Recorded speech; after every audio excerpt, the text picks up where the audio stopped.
Actually Malini sir husband ഇവിടെയാണോ എന്ത് ചെയ്യുന്നു? ഗൾഫിലാണ്. ആക്ച്വലി പ്രോബ്ലം എന്താണ് നിങ്ങൾക്ക്? എന്തൊക്കെയോ തോന്നുന്നുണ്ട് സർ. ഭർത്താവ് 4 വർഷമായിട്ട് ദുബായിലാണ് സർ.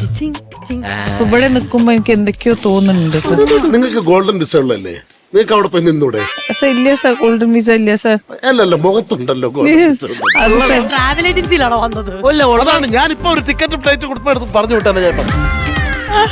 എന്താണ് ആക്ച്വലി സർ? എന്തായാലും ഒരു ദഹന പ്രശ്നം, പിന്നെ തേറ്റല്, പിന്നെ ഒരു ഛർദിക്കാൻ വരുന്നുണ്ട്, പിന്നെ ഇങ്ങനെ വെറുതെ ഒരു കണ്ണിന്ന് ഇങ്ങനെ വെള്ളം വരുന്നുണ്ട്. അത് വിഷമം. വിഷമം. ദഹന കുറവെന്ന് പറഞ്ഞാൽ അദ്ദേഹം ഗൾഫിൽ കിടന്ന് കഷ്ടപ്പെടുന്നു, പൈസ അയച്ചു വരുന്നു, ആഹാരം കഴിക്കുന്നു, ചിലപ്പോ ആഹാരം കഴിക്കുന്നു. അതെ. അപ്പൊ ഞാനൊരു തൽക്കാലം ഒരു കാര്യം ചെയ്യാം. ഞാൻ നിങ്ങൾക്ക് പറ്റിയത് സർ, ഞാൻ നിങ്ങളുടെ ഇവിടെ അഡ്മിറ്റ് ആവട്ടെ സർ? അതെ, ഈ ബെഡിൽ സ്ഥലമുണ്ട്.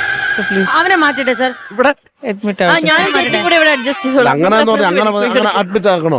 ഡോക്ടർ പറയുന്നത് അഡ്മിറ്റ് ആവട്ടെ സർ. അല്ല, ഞാൻ പറയും ഇവിടെ ഇത്തിരി അസൗകര്യമാണ്. കാര്യം വലിയ സെറ്റപ്പ് ഒന്നും ഇല്ല.